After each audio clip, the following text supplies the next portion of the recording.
My name is Sarah Markel, S-A-R-A-H-M-A-R-K-E-L. You may proceed. Thank you, Your Honor. Ma'am, could you tell the jury what you do for a living? Yes, I am a detective with the Detroit Police Department. I work in our homicide unit, and my job is to do phone extractions. And how long have you been with the Detroit Police Department? I've been with Detroit Police for 24 years now, and homicide for the last 7. And during the last 7 years with homicide, have you been doing phone extractions that whole time? Yes, I have. And can you describe for the jury what a phone extraction is? Yeah, a phone extraction is, in a simple way of explaining it, it's making a copy of everything that is inside of a phone. So I have to have the actual device. This is not something that can be done remotely or away from a computer with the phone. From there, I use special software to connect the phone to the computer, and then it makes, the software that I use makes that copy of the entire contents of each device. And what is the name of the software that you use? So I use a couple different programs. One is called Gray Key, and one is called Cellbrite. And do you have any sort of specialized training when it comes to doing an extraction of a cell phone? I do. I have taken several classes. Cellbrite in particular, I've taken their classes, their certifications through their company. I've also taken some classes with a company called Magnet Forensics, and I've taken classes with some different law enforcement organizations that do training classes for digital forensics. And during the 7 years that you've been doing phone extractions, approximately how many phone extractions would you say you do annually each year? I usually average around 1,500 to 2,000 phones per year, and I've been doing this for 7 years. And once you do a phone extraction, can you describe for the jury what sort of data are you able to get from a cell phone? Yeah, so the information from the phone is really anything that we do on our phones. So it is the stuff that we would regularly think about, our phone calls, our text messages, pictures, videos, but everything also includes our Google searches, our social media accounts,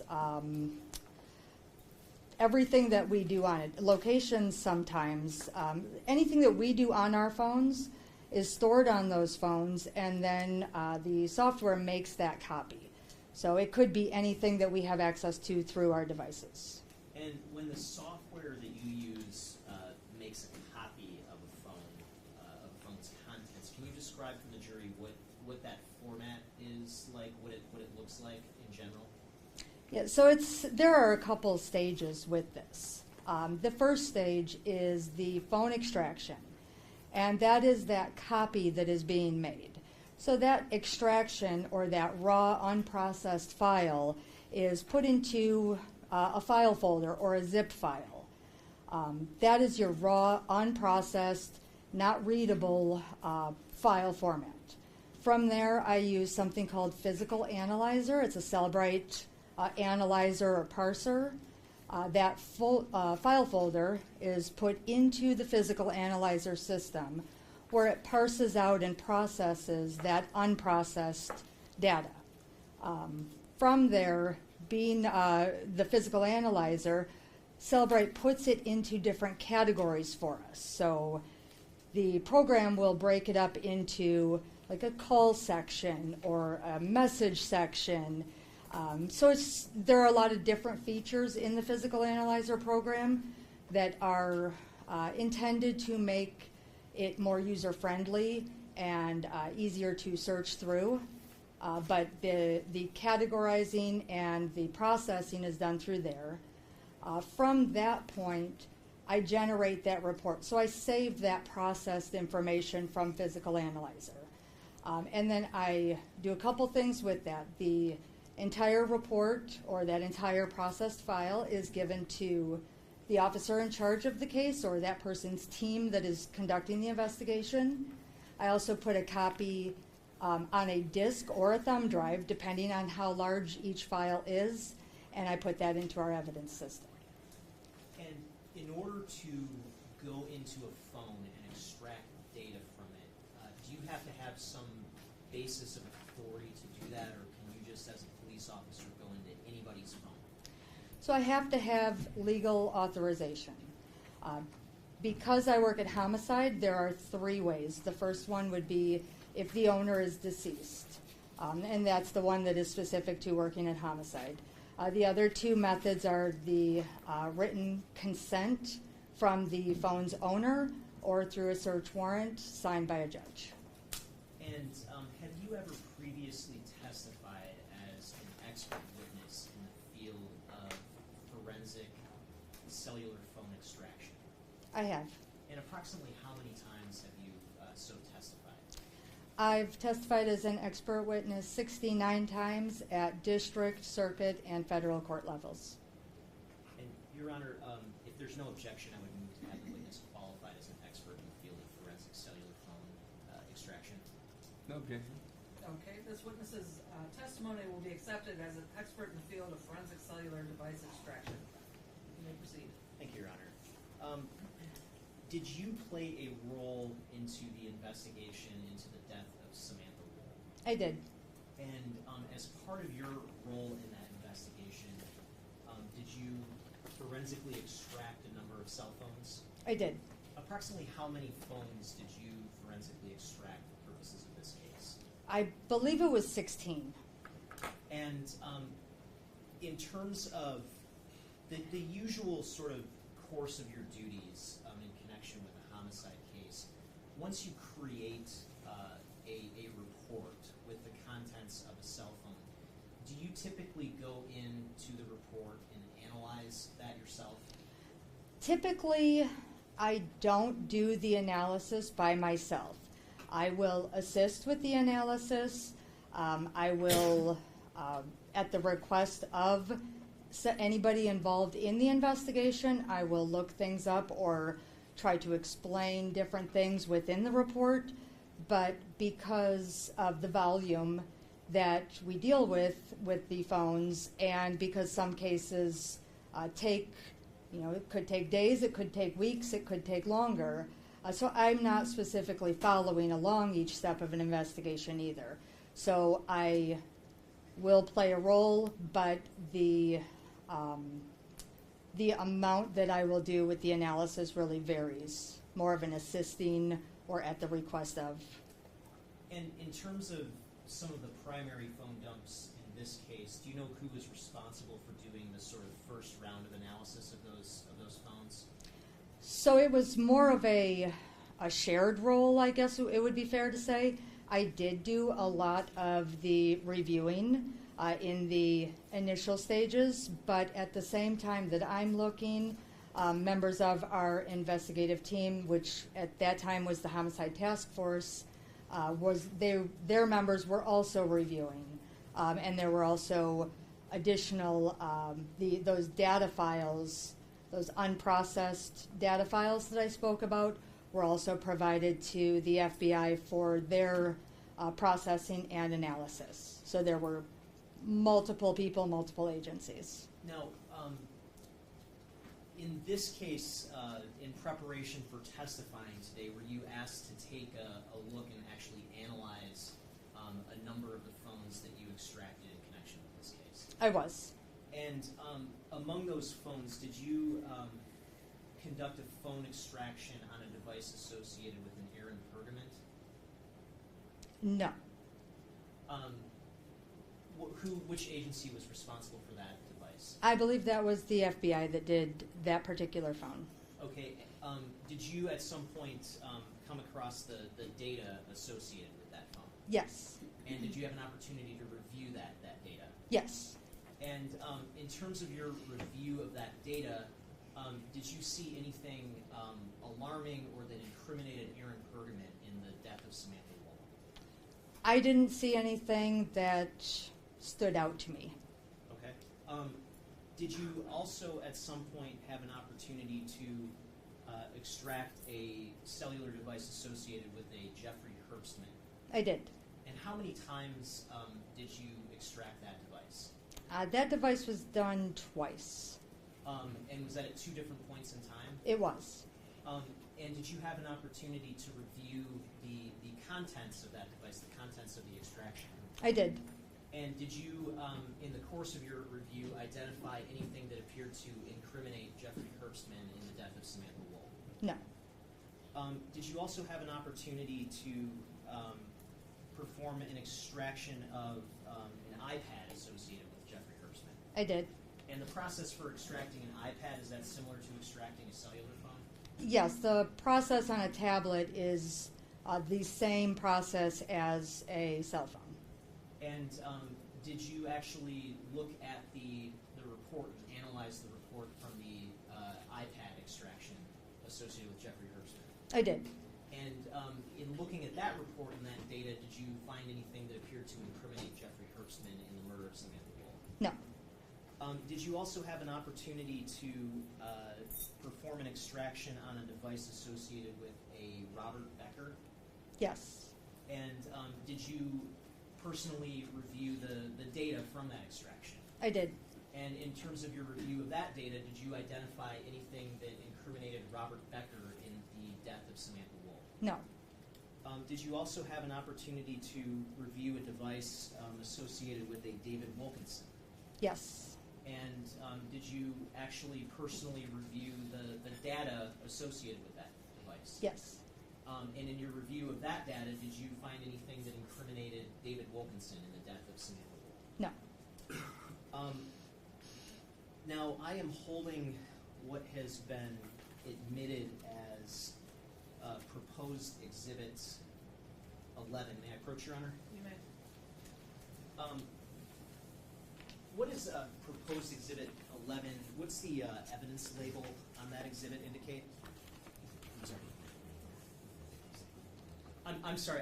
I believe I misspoke by referring to that as proposed exhibit. It's already admitted. I'm sorry. Are you asking about the description listed? Yes, in the evidence tag description. The description on this tag is a black iPhone, belongs to victim Samantha Woll. And is that among the phones that you performed a forensic extraction of in this case? It is. And when you performed that forensic extraction, at some point did you have an opportunity to review the data that came out of that phone? I did. And did you see any sort of problematic or troubling communications between Samantha Woll and anyone else in that phone? I didn't. Did you see anything that incriminated any one person in her killing from your review? No. In preparation for testifying today, did I send you some a number of proposed exhibits to review? Yes. And do a number of those proposed exhibits come from the extraction that you performed on Samantha Woll's phone? Yes, they did. And in preparation for testifying, can you explain to the jury the sort of process that you use to verify the authenticity of proposed exhibits? Yes. So with our cell phones, because these are very, very voluminous in nature, this isn't something that only produces 2 or 3 pages in a report. These, each phone can be 100,000 pages and up because of all the stuff that we do on our phones these days. So for that reason, it would be impossible to memorize or be able to recite from memory different parts of any phone that I work with.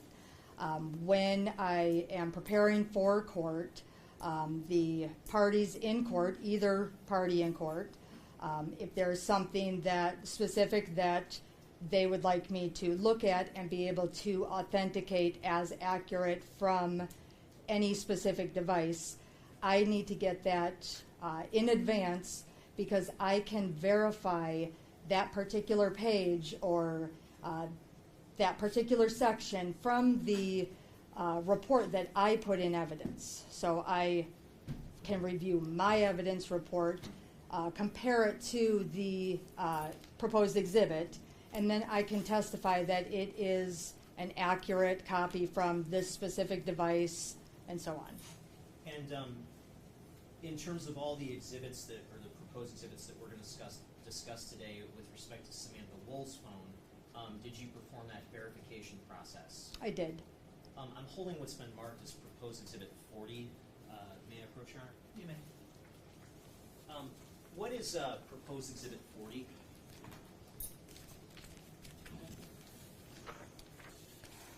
So this is a 2-page document. This is from the phone identified as belonging to Samantha Woll. This is the cover page or identification page for the device. So this is basically the first 2 pages of that phone report. These pages give me the make and model and phone number, Apple ID account if one is included, and that kind of basic device information or identifying information. And if today, hypothetically, you went back into the overall Celebrate physical analyzer report from the victim's phone dump, would you be able to generate a report that looks substantially like that? Yes. Yes, I would. Your Honor, I move to admit proposed exhibit 40. No objection. People's 40 is admitted. You may publish. And I just have a couple of questions just about the basic information reflected here. If we scroll down to the device information, do you see the Apple ID? Yes. And what is the Apple ID indicated for this particular device? That is sam.wall@gmail.com. And if we go down to this area, the third row from the bottom that says MSISDN, what is that refer to? That is the phone number, And what is the phone number associated with this particular device? 248-330-3009. And do you see below that where it says IMSI or IMSI? What does IMSI refer to?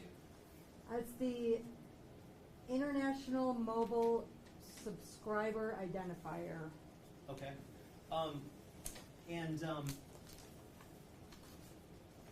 Are you familiar with a tool in Celebrate to search for what are called device events for a particular device? Yes, it's not a tool. It is when I process that extraction file, the device events is one of the categories that Celebrate puts different information into. So I wouldn't call it an actual tool. And what would be an example of a device event that might get categorized as such? So it could be power on, power off, plugging in a phone or charging a phone, a factory reset or a wipe of the phone, when a phone is unlocked, when the display or the backlight on your phone comes on, when the camera is in use is one of them. There are a number of different things within the device events. And I'm holding what's been marked as proposed exhibit 41. May I approach, Your Honor? You may. Is proposed exhibit 41 a device event report from the victim's phone? It is. And is that report limited by its time frame from 12 a.m. on October 21st, 2023 until 8 a.m. that same day? Yes, 7:54 a.m. Okay. Roughly 8 a.m. And again, if you were to go back into the overall Celebrate report for the victim's phone and try to look into device events from that specific time period, would you be able to generate a report that looks substantially like that document? Yes. Your Honor, I move to admit proposed exhibit 41. No objection. People's 41 will also be admitted. And I want to ask you a few questions about this particular report, just starting with row 1 Can you just walk the jury through, for that specific row, what do the columns in that row, in general, sort of indicate? So that very top line kind of tells us what each column is for. So the first one with the number sign, this is just a column that is placed in there by Cellbrite for a reference number. So this is 1, 2, 3, 4, so that it's easier to reference which line. The next column is the time. That's the date and time of the event. The next is where it says event type. What is the event? This first row, display on/off. And then the next one where it says value, this was display on. Additional info, this can be any additional info that Cellbrite parses out and puts into that category. And then the source is where that information is coming from. So this is coming from the Knowledge C database, which is an iPhone internal system database. And then the final column is where it says deleted. If something were to be deleted and then recovered through the extraction process, there would be a yes in that column. And if we look at row 3 as an example, what kind of information can we glean from row 3 of Exhibit 41? So on row 3, we're looking at on October 21st, 2023 at 12 o'clock a.m., the device lock status, and then we see unlocked. So the device was unlocked. And was the victim's device passcode protected in any way? It was. And obviously, were you able to bypass that passcode to get the data off the phone? I was. Was there any other way to unlock the phone other than entering a passcode from what you're aware of? No. Was there any sort of facial recognition on the device? There was not. Was there like a thumbprint recognition on the device? I don't believe there was. So no biometrics or anything like that? From what I can remember, there was not. I know that I had to put in an actual 6-digit PIN code. Okay. And if we scroll down, and I want to go to row 10. Can you indicate for the jury again what's the sort of information that we can glean from the data in row 10? So row 10 is on October 21st, 2023 at 12:29 a.m. The phone was unlocked. And then what's the very next row of data? On row 11, that's on October 21st, 2023 at 12:30 a.m. Display on. So that's the light on the phone on. And what's the very next row of data? Line number 12 is also October 21st, 2023. This is at 12:32 a.m. And you see Wi-Fi state and connect. So the phone is connecting to Wi-Fi. And if we kind of scroll through the data, are there other periods of time during which the phone was unlocked? There are. And would it be fair to say it was unlocked multiple times? Yes. And I want to go to, it's going to be row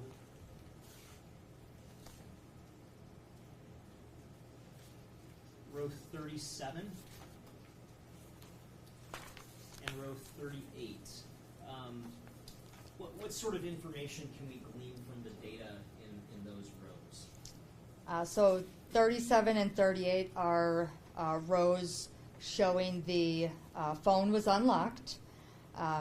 In row 37, that start time on October 21st, 2023 at 1:29 a.m., the device was unlocked. 38 is the same information, same date and time at 1:29 a.m. It was unlocked. On line 37, you see that end time. So the phone was unlocked at 1:29. The end time, which would indicate that it was locked, was at 1:35 a.m. So about 6 minutes.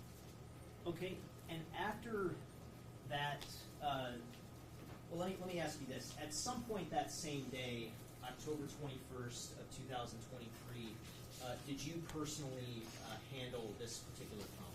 Yes. And when you handled it, did you personally unlock it? Yes. Between this period of 1:35 and 40 seconds a.m. And the time that you unlocked it, are you aware of any other time based on the date that the device would have been unlocked? No, not for an unlock. And is it fair to say after the 1:35 a.m. mark, there's some other device events reflected in the data? Yes. To your knowledge, or in your opinion, would any of these other device events necessarily require the input of a human being to trigger these sort of events? No, the activity that was preceding that 1:35 was things like notifications, incoming calls or incoming texts. So there's still activity occurring on the phone, if even if nobody is actually using it. And so, hypothetically, could a phone be set up such that if a phone receives a message, the display might light up? Yes, usually with any phone, if an incoming message or an incoming phone call, or depending on your notification settings, if you receive a notification to your phone, that backlight or that home screen is going to light up, but it's not going to unlock. And if the home screen or the backlight lights up, would it get reflected as a device event in a report like this one? It would. It would just be indicated as display is on. So the display lit up from one of those possible options. And is there anything from the data, in your view, that suggests that the user was using this phone directly after 1:35 a.m.? I didn't see anything, no. Are you also familiar with the timeline feature in the Celebrate Physical Analyzer program? Yes. And what is the timeline feature? So the timeline feature is a category within that report, and it helps, I guess it's a different way to look at the information. So like I was saying earlier, you have the different categories. You have your calls, your messages, your device events. Those are each individual tabs or categories within the report.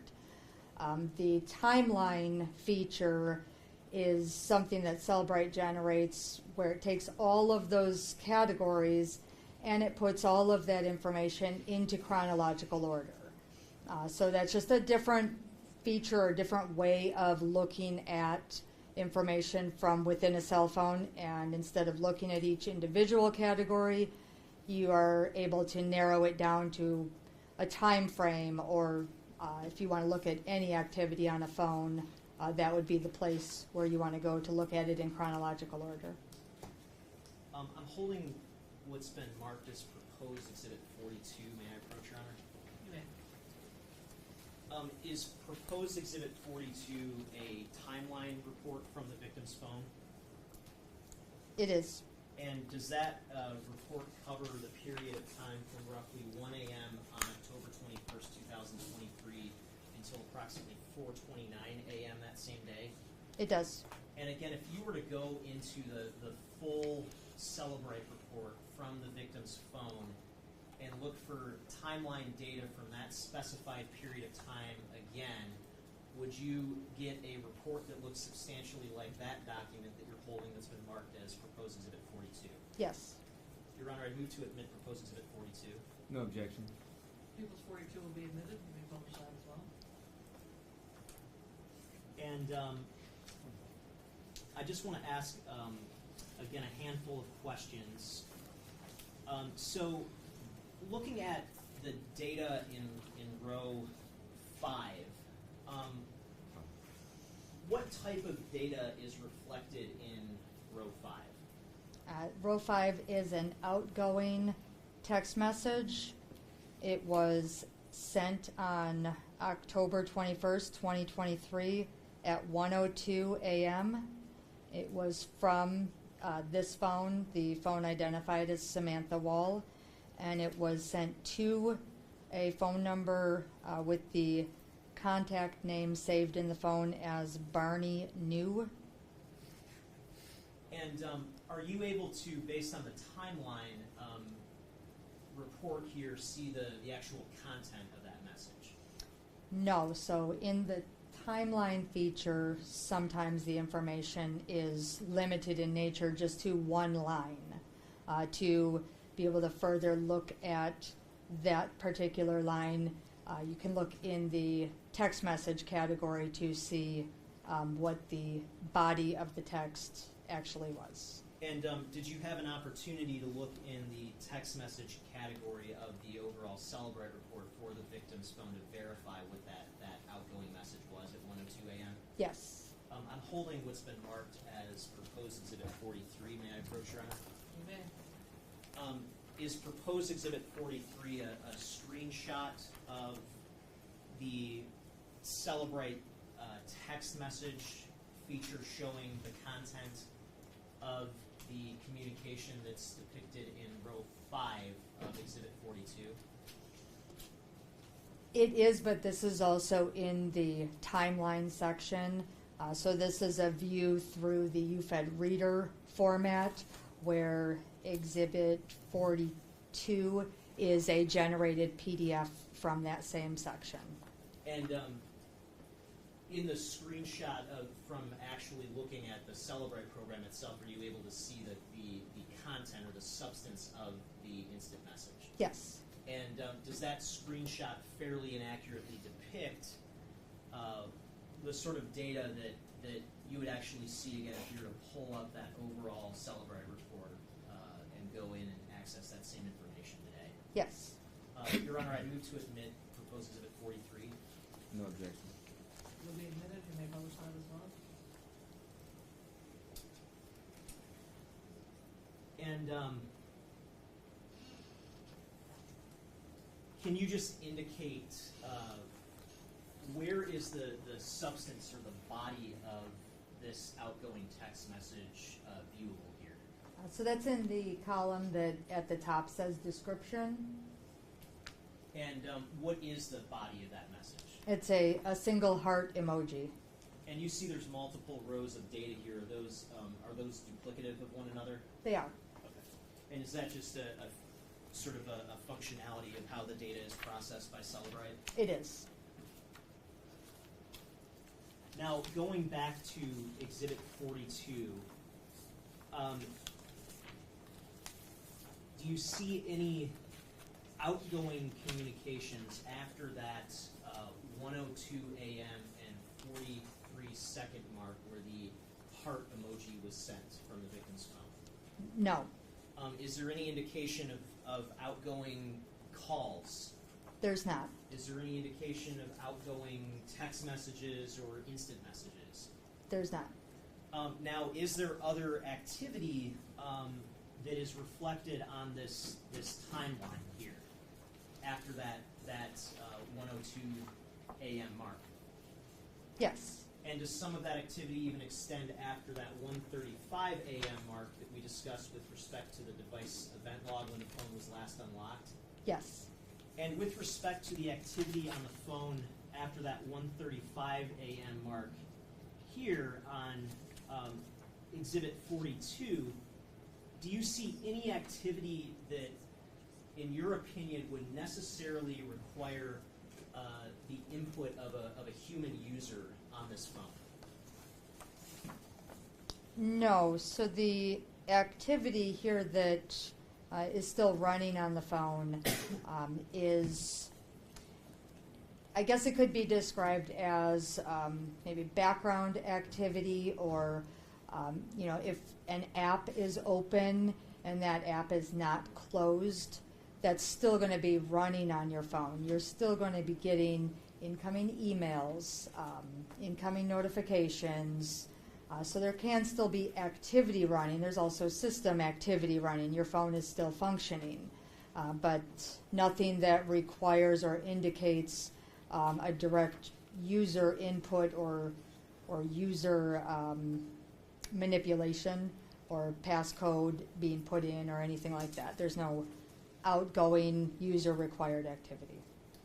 Now, as part of your review of the victim's phone, did you come across a particular web page that was bookmarked for a dating-related article? Yes. And I'm holding what's been marked as proposed exhibits 121 and 122. I changed the numbers on these because I didn't realize I'd already used I think it was originally 118 and 119 that you already used. So it's, Your Honor, may I approach with proposed exhibits 121 and 122? You may. If you look at page 100, proposed exhibit 122, is that a report that shows a bookmark for a specific web page? It is. And again, if you were to go back into the overall Celebrate report for that web page today, the overall Celebrate report and pull a report showing the bookmark for that web page, would you get a report that looks substantially like Exhibit 121? Yes. And what is the name of the web page or the article that was bookmarked? So the title of this is Why You Need to Date Someone Who Scares You. And, Your Honor, I would move to admit proposed exhibit 121. No objection. That'll be admitted.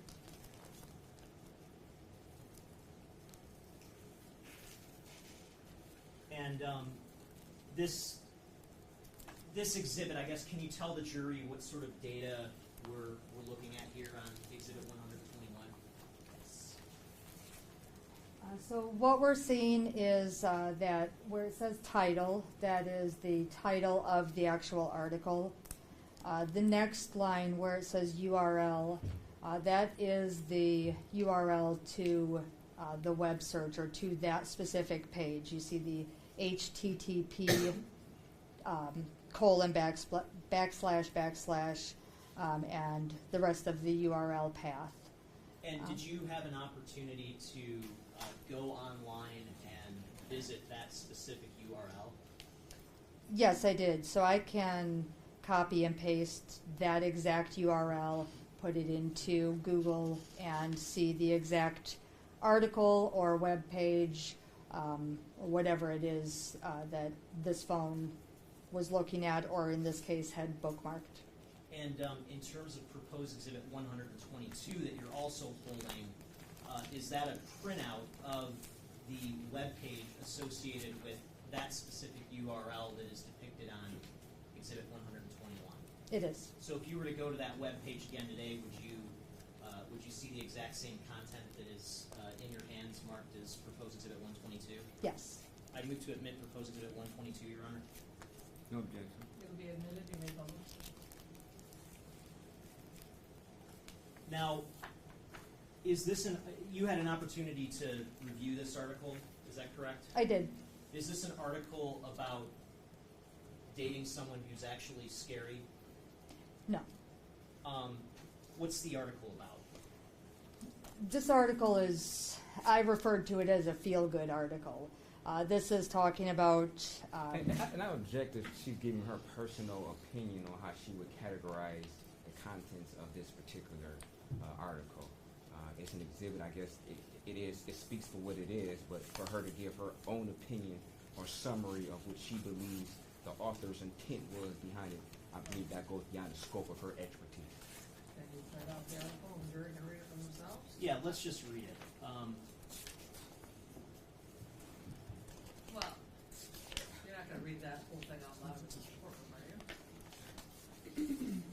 Let me just print it and admit that as an exhibit? No, it's admitted, Your Honor, but I guess since the defense made the claims about this article they made before, I don't want to leave the jury with the wrong impression. Can you go to can you see this paragraph that's depicted on the screen right here?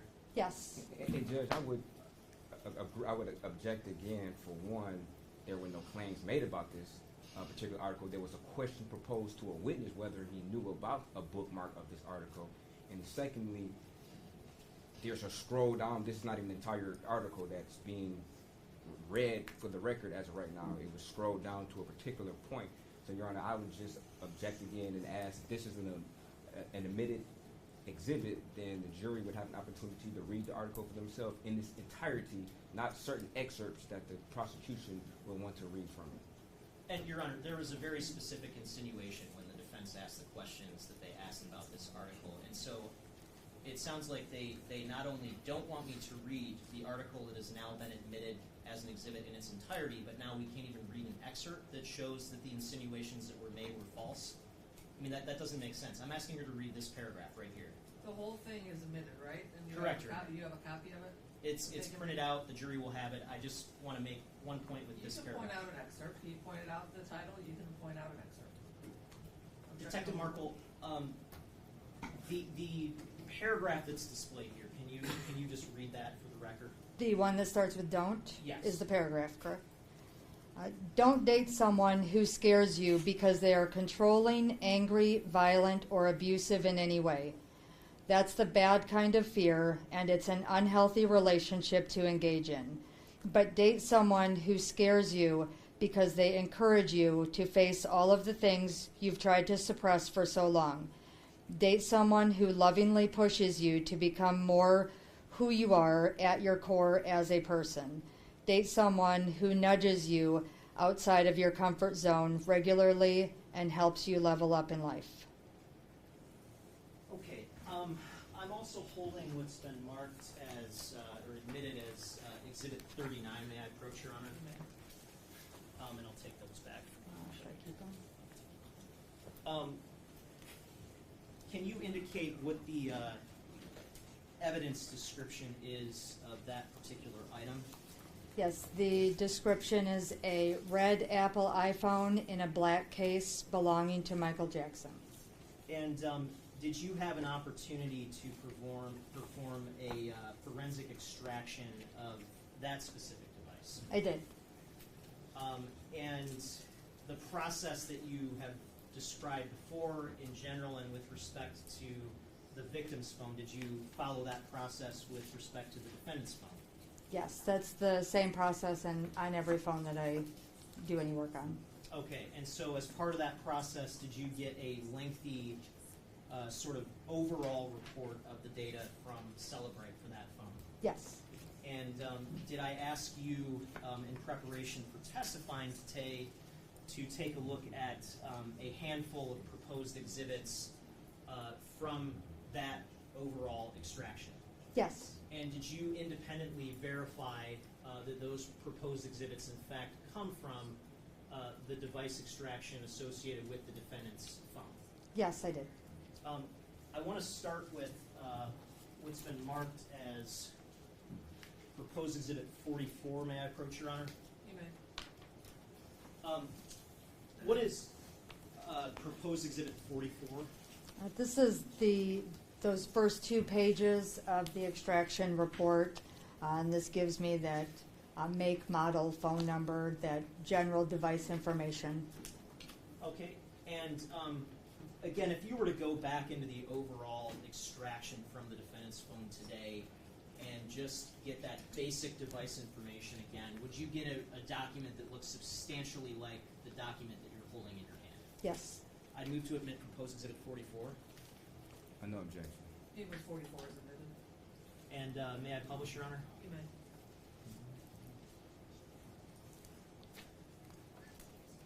Okay, and again, just a couple of questions about this particular device. Do you see an Apple ID associated with that device? Yes. And what is the Apple ID associated with the device? Mick Jack, and that is MICJACK, the number 5 at iCloud.com. Okay, and do you see below that the ISDN number, or the phone number for the device. Yes. And what is the phone number associated with the device? 248-906-5529. Okay, and I want to show you what has already been admitted as Exhibit 84, which for the record has been redacted pursuant to the sidebar discussion before lunch. And in particular, I want to go to page 43 of Exhibit 84. Do you see an email address located on that document? Yes. And is that under the name Michael Jackson-Bolanos?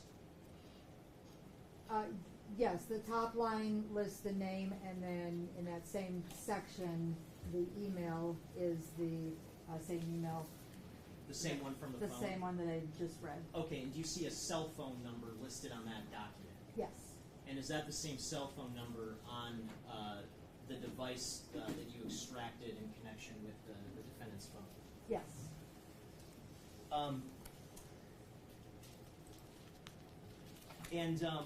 Just briefly for the record, you see where it says IMSI? Yes. What is the IMSI number associated with this device? 310260069910170. And have you also been asked to look into the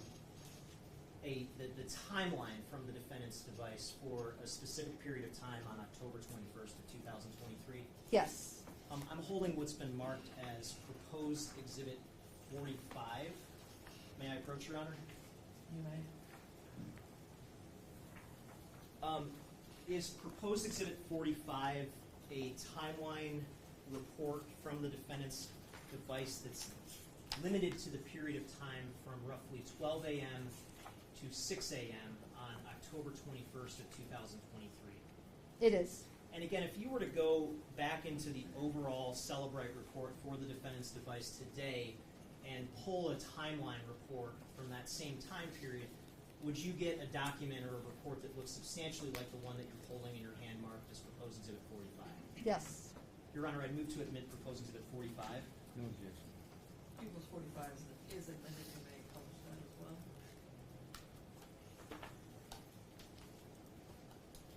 I just want to walk through a handful of the items here. Now, among the data in this timeline, are there some instant messages or text messages that were retrieved? There are. Okay, and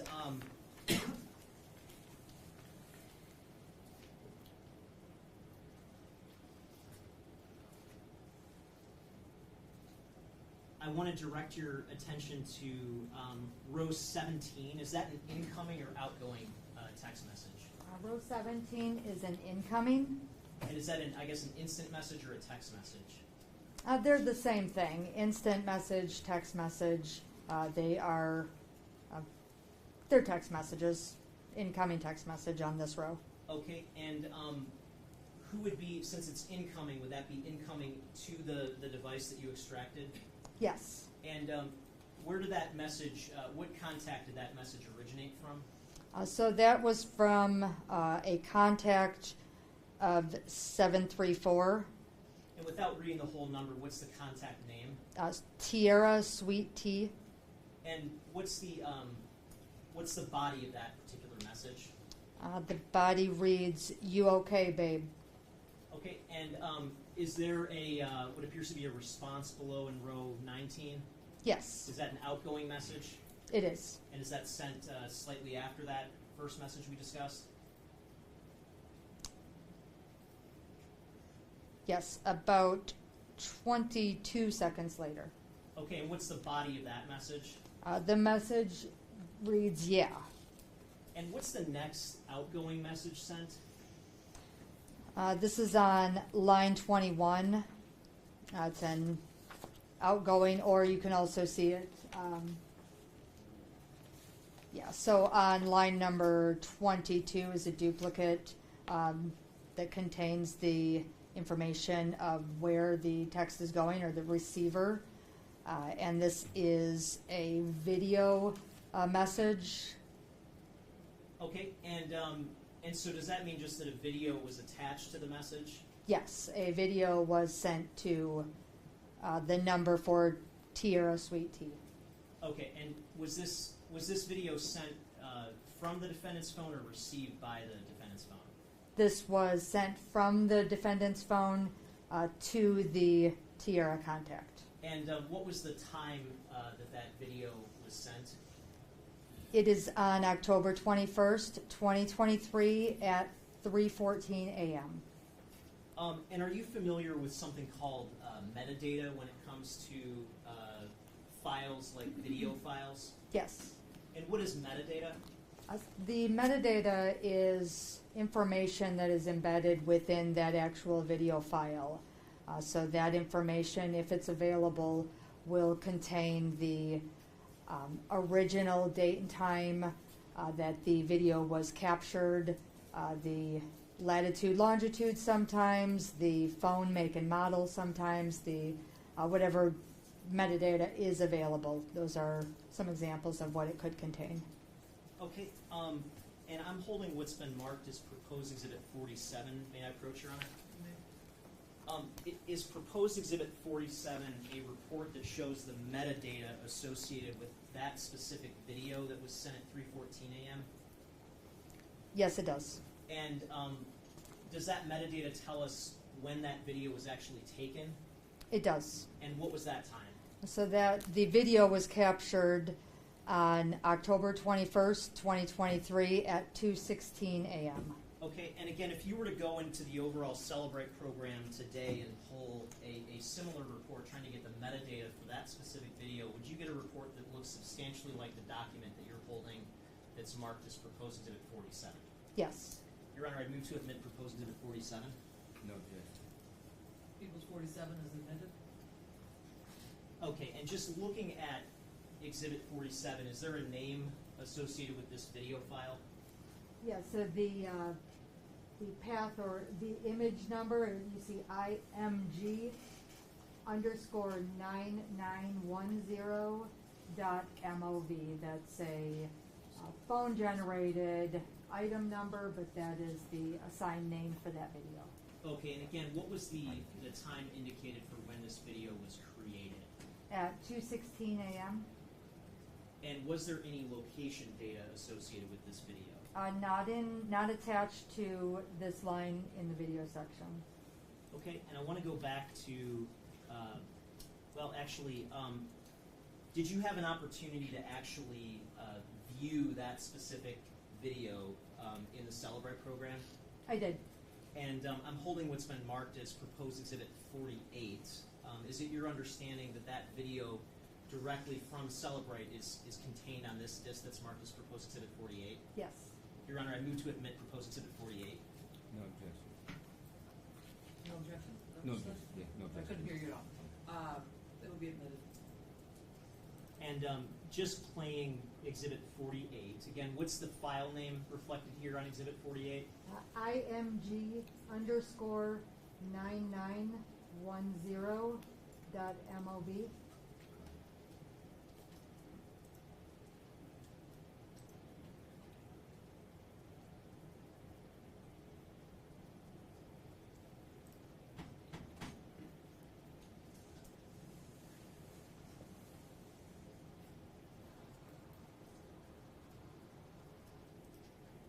And so that's just a brief video. That's the entirety of the video that we just saw? Yes, that is. Okay.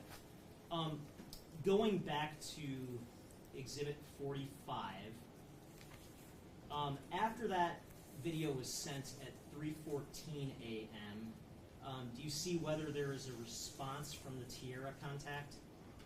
Yes, there is. And what time was the response sent?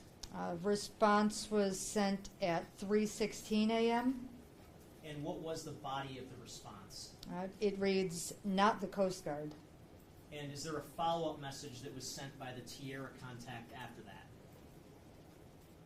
There is. And what time was that sent? That was at 3:34 a.m. Do you see row 26 though before that? Oh, yes. 26 was another incoming message from the contact Tierra. And what was the body of that message? That message reads Texas 2. Okay. If we scroll down a little bit, in row 32, do we start to see some messages with another contact? Yes. And what time do those messages start at? This message is at 4:07 a.m. And what's the body of that first message received from that other contact? I miss you, 3 dots, so much, Poppy, And what time was that message sent? at 4:07 a.m. And if you go to row 35, is there another message from that same contact? Yes. And what is that contact's name in the phone? Doc Wash. And what's the body of that incoming message in row 35? That message reads, you don't feel the same. And what's the next message sent after that reflected in row 37? That's another incoming message from Doc Wash. The message reads, I understand if you don't. I just had to get that off my chest. And if we go down to row 39, what is the next message sent from the Doc Walsh contact? Do you want me to read just the body or the time? Or Yeah, the time and the body. okay, the time on, if we're looking at row 39, the time is 4:13 a.m. and the message reads, good night then. Okay, now between the time that Doc Walsh first reached out at 4:07 a.m., between then and 4:20 a.m., is there any outgoing response to this Doc Walsh contact?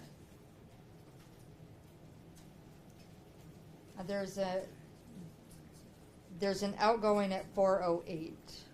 At 4:08, and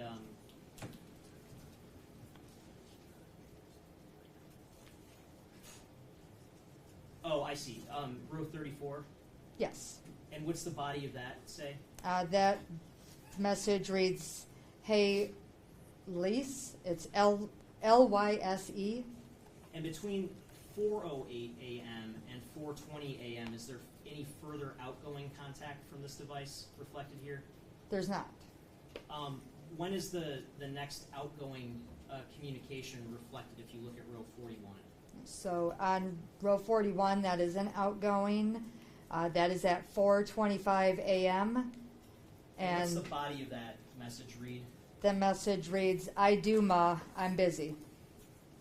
Okay.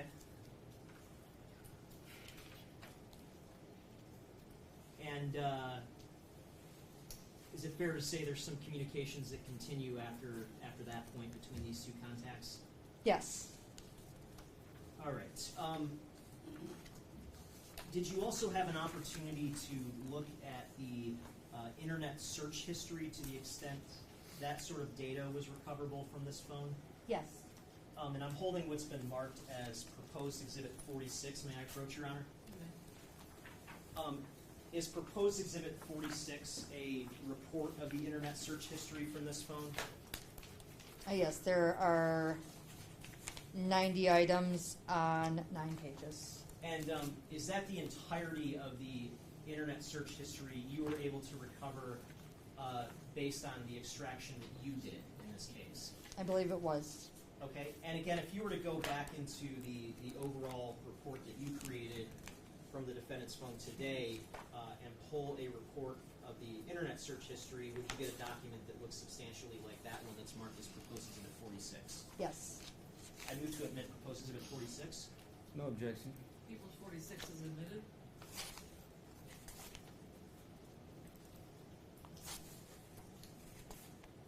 want to scroll down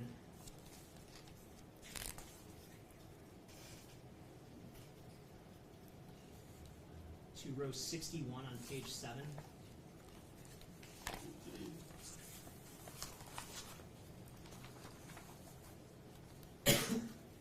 Yes. Does that row of data 61 reflect a particular internet search? Yes, it's a Safari search. And what is the date and time associated with that search? That is November 12th, 2023 at 4:19 p.m. And what is the phrase that was searched at that date and time? The search was Detroit same-day passport. Now, are you familiar with when Jeffrey Herbstman was held in custody by the Detroit Police Department? Yes. And based on your role in the investigation, do you know the dates that he was held in custody? Yes, the November 7th, and I believe he was released on the 10th. And at around the time that Mr. Herbstman was held in custody and ultimately released, are you aware of whether the fact that a suspect was in custody and then released was publicly reported by the media? It was.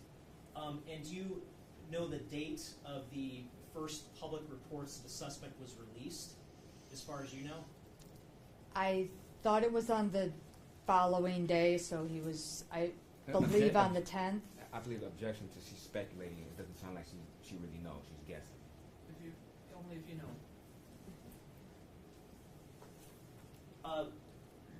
If you looked at a Detroit News article, would that help refresh your recollection? Objection, Your Honor. I mean, It's not being admitted as an exhibit. Right, You to can refresh your recollection with anything. well, she never stated that she read it off the Detroit News, so he can show her an article with the date on there, and she says, yes, that's the date I heard, or that's the date that was reported. So she's not going on her own personal knowledge of what she remembers. Anything can be used to refresh your recollection, counsel. Objection overruled. It's not being admitted as an exhibit.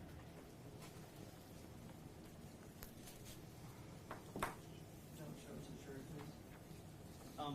Obviously, without divulging the contents of that article, once you had an opportunity to review it, let me know if that has refreshed your recollection as to the date of media reports surrounding the release of a suspect in this case. Yes.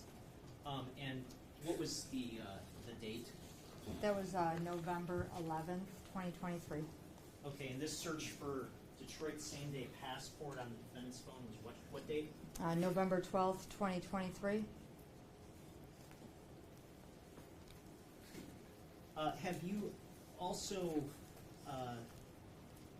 been asked about a particular application on the defendant's phone known as a police scanner application? Yes. And I'm holding what's been marked as proposed exhibit 49. May I approach? You may. What does a proposed exhibit 49 show? This is from the installed applications section in the Celebrate report, and this shows the date and time.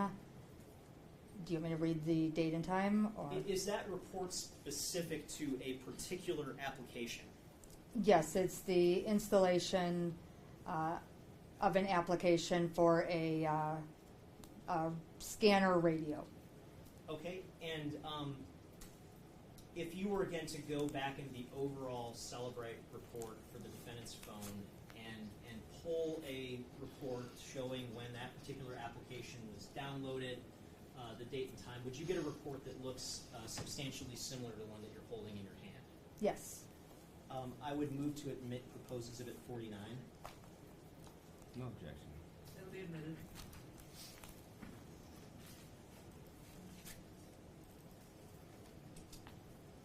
Just looking at exhibit 49, again, what is the name of this particular application that the report addresses? So the name is Scanner Radio Deluxe. And what is is there a purchase date associated with that particular application? Yes.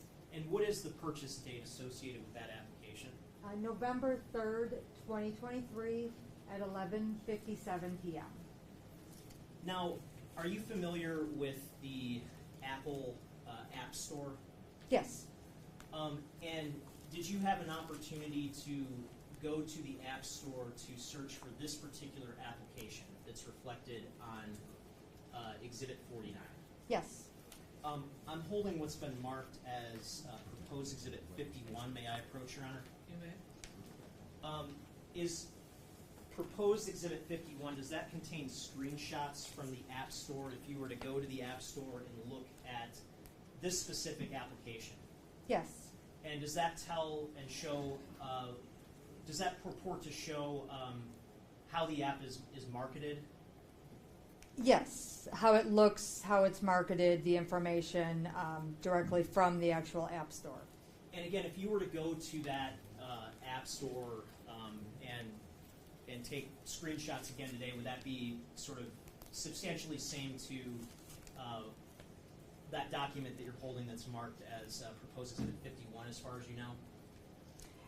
Yes, it would be the same. They could change a color or part of the description, but it would be very similar, if not exactly the same. Okay, but does that document fairly and accurately depict what you saw when you went to the actual App Store for that specific app? Yes.